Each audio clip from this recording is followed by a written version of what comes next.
नमस्कार दोस्तों, स्वागत है आपका साइट फॉर वर्ल्ड के ऑफिशियल लर्निंग प्लेटफॉर्म पर, जहां स्टूडेंट्स और जॉब सीकर्स के लिए करियर, टेक्नोलॉजी और प्लेसमेंट से जुड़ी इंडस्ट्री ओरिएंटेड और प्रैक्टिकल नॉलेज दी जाती है। अगर आप अपनी स्किल्स को नेक्स्ट लेवल तक ले जाना चाहते हैं तो आप बिल्कुल सही जगह पर आए हो। चलिए शुरू करते हैं आज का इम्पोर्टेंट सेशन। नमस्ते स्टूडेंट्स। कभी डेटा देखा है? ऐसा लगता है जैसे नंबर्स का एक पूरा ढेर लगा हो, एक डेटा डंप। समझ ही नहीं आता कहाँ से शुरू करें। आज हम इसी डेटा डंप को एक जबरदस्त डेटा स्टोरी में बदलना सीखेंगे। रेडी हो? चलो शुरू करते हैं। तो सबसे पहला सवाल खुद से पूछिए, क्या आपका डेटा आपसे बात कर रहा है या बस नंबर्स चिल्ला रहा है? अक्सर होता क्या है कि हमारे पास इतना सारा डेटा होता है ना कि उसके शोर में असली कहानी कहीं गुम हो जाती है। फोकस बना हुआ है ना? तो फिर सवाल उठता है कि हम डेटा को विजुअलाइज करते ही क्यों हैं? आखिर ज़रूरत क्या है? बहुत सिंपल सा जवाब है, उस शोर को इनसाइट में, मतलब एक गहरी समझ में बदलने के लिए। देखिए, डेटा को विजुअलाइज करने का मतलब सिर्फ उसे सुंदर बनाना नहीं है, ओके? जब आप डेटा को एक साफ सुथरे विजुअल में बदलते हैं तो आप लोगों का ध्यान ठीक उस जगह पर खींचते हैं जहां वो सबसे ज्यादा जरूरी है। इससे क्या होता है? सिर्फ डेटा नहीं, बल्कि उस डेटा से लिए गए फैसले भी बेहतर होते हैं। ये बिल्कुल इन्फॉर्मेशन और डिजाइन के बीच एक परफेक्ट बैलेंस बनाने जैसा है। समझ आ रहा है? अब आते हैं सबसे जरूरी, मतलब अ वेरी फाउंडेशनल कॉन्सेप्ट पर। अगर सही चार्ट चुनना है तो सबसे पहले अपने डेटा का टाइप समझना होगा। ये बिल्कुल बिल्डिंग ब्लॉक्स की तरह है। ये समझ लिया तो सब आसान हो जाएगा। तो डेटा के ना बेसिकली दो मेन टाइप्स होते हैं। पहला है डिस्क्रीट डेटा। इसे ऐसे समझिए कि आप इसे गिन सकते हैं। फॉर एग्जाम्पल, कितने कस्टमर्स हैं या कितनी प्रोडक्ट कैटेगरीज हैं। दूसरा है कॉन्टिन्यूअस डेटा। इसे आप मापते हैं, गिनते नहीं, जैसे टेम्परेचर या किसी की हाइट या वेट। ये छोटा सा फर्क है ना, इसको समझना ही सही चार्ट चुनने का सबसे पहला और सबसे इम्पॉर्टेंट स्टेप है। तो इस स्टेप का पर्पस समझ आया? ठीक है, तो अब इन कॉन्सेप्ट्स को यूज करके एक इफेक्टिव विजुअल बनाएं कैसे? इसके लिए एक बहुत ही सिंपल सा 4 स्टेप फ्रेमवर्क है। चलिए देखते हैं। और इस प्रोसेस के पहले 2 कदम ये सबसे ज्यादा क्रूशियल हैं। पहला, आपकी ऑडियंस कौन है, मतलब आप ये विजुअल किसके लिए बना रहे हैं। और दूसरा, आपके डेटा का कोर मैसेज क्या है, वो कहना क्या चाहता है। अगर इन 2 सवालों के जवाब नहीं है ना, तो आपका सबसे अच्छा डिजाइन भी गलत कहानी सुना सकता है। तो ये 2 स्टेप्स इंश्योर करते हैं कि आपकी मेहनत राइट डायरेक्शन में जाए। Okay, great. अब आते हैं एकदम प्रैक्टिकल हिस्से पर। सही चार्ट कैसे चुनें? इसे आप अपना data story telling tool kit समझ सकते हैं। और इसकी शुरुआत होती है एक बहुत ही कॉमन कन्फ्यूजन से। और वो कन्फ्यूजन क्या है?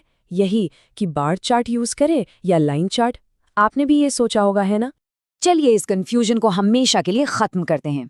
देखिए, जब आपको अलग अलग कैटेगरीज को कंपेयर करना हो, मतलब कौन सा बड़ा है, तो बार चार्ट यूज करें।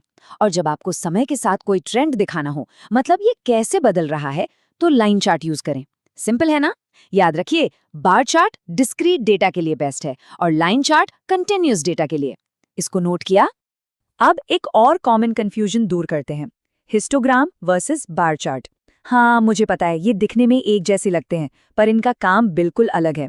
देखिए, हिस्टोग्राम कंटिन्यूअस डेटा का डिस्ट्रीब्यूशन दिखाता है, जैसे लोगों की हाइट की अलग अलग रेंजेस।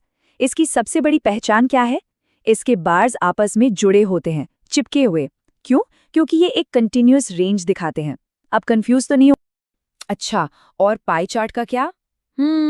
इसको ना बहुत सावधानी से यूज करना चाहिए। सीरियसली, ज्यादातर लोग इसे गलत तरीके से यूज करते हैं। जरा इस पाई चार्ट को देखिए, क्या हो रहा है यहाँ? जब इसमें इतने सारे स्लाइसेस हो जाते हैं ना, तो उन्हें कंपेयर करना ऑलमोस्ट इम्पॉसिबल हो जाता है। पता है क्यों? क्योंकि हमारा दिमाग एंगल्स को कंपेयर करने में उतना अच्छा है ही नहीं।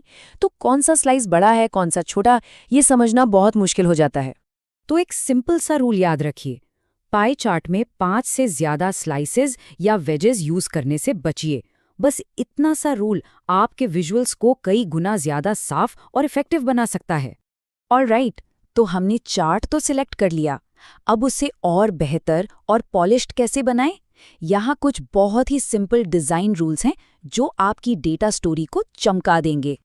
Rule number 1, simplify. चीजों को एकदम आसान रखिए। डेटा विजुअलाइजेशन के एक पायोनियर हैं एडवर्ड टफ्टे। उन्होंने एक टर्म दिया था, डेटा इंक रेशियो। इसका मतलब बस इतना है कि हर वो इंक हटा दो जो डेटा नहीं दिखा रही। मतलब अननेसेसरी ग्रिड लाइंस, बॉर्डर्स, टिक मार्क्स सब हटा दो।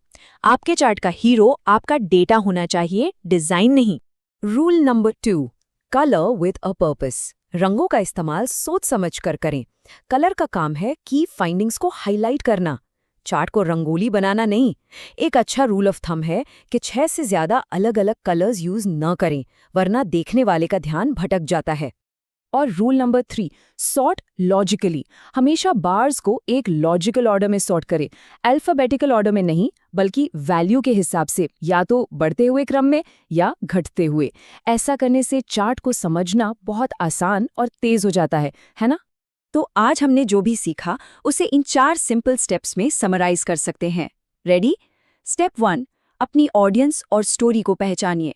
स्टेप 2, समझिए कि आपका डेटा डिस्क्रीट है या कंटिन्यूअस। स्टेप 3, काम के हिसाब से सही चार्ट चुनिए। And finally step 4, simple design rule से उसे पॉलिश कीजिए। बस ये रोड मैप आपको एक डेटा डंप से एक पावरफुल डेटा स्टोरी तक ले जाएगा।